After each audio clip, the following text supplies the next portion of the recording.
So while growing up with my grandmother in the mountains, there is one specific plant that as a child I was very interested in the way it grows, the flowers. So I remember my grandmother picking it and she was taking it to Kingston, where most people from the rural areas take provisions from the mountains and they take it to Kingston to sell. So I remember picking this specific plant that I'm always interested in, and she was carrying it to the market to sell. She said she's going to give it to a herbalist. And as a child, did not know what a herbalist is, did not know anything about herbal medicine. And for some reason, that moment when my grandmother told me about herbalist and that plant, it connected me with my purpose. So coming to London as a teenager, being lost, seeing friends doing very diverse stuff, I get lost, just like many of us in those time in our 20s, in our lost, the identity crisis, we're trying to find out our purpose, our destiny. Going around London, that same plant, I see the relative of it is the vervain. So I'm talking about vervain. So I saw the English vervain in London, and then my interest sparked, like, is that vervain? Is that vervain? And then that plant pulled me into start learning about the herbs that grows around me in England and stuff like that.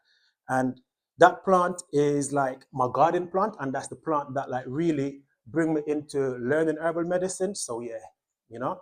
So Caribbean herbal medicine, it's not a structured system as Western herbal medicine, Ayurvedic herbal medicine, or CNM, but it's a very interesting field of herbal medicine because the Caribbean is a place that's created through transmigration. So it's transmigration of plants because people from wide around the world, whether it's from Asia, from Europe, from everything, brought plants with them to the Caribbean. So it's a transmigration of plants, and it's also a transmigration of people. So it's a large.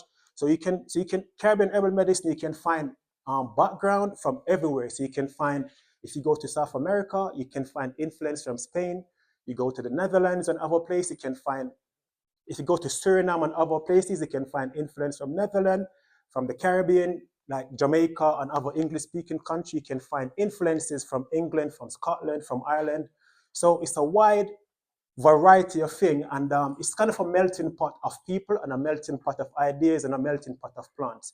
So me learning as a Western herbal medicine, coming from the Caribbean, is kind of my interest to like go and connect, make that link, like where I kind of linked what I've learned in the scientific field and what I've learned with like the Western practice, and how I can unify that with Caribbean herbal medicine, so that basically I can spread light and I can give more information, more knowledge of the herbs them that grows in the Caribbean. So it's like it's a good start because as a herbalist, I work with both Western and Caribbean medicine, and it's a great thing. And one more thing with the Caribbean herbs, because it's herbs that like linked the greater global south. So the herbs them that grow in the Caribbean, you can find them in India, you can find them growing in Africa, you can find them growing in South Asia, you can find them growing wild. So it's like the herbs them that you get from the Caribbean, starting to learn of them, you start to learn about like herbs that connect us globally. Yeah.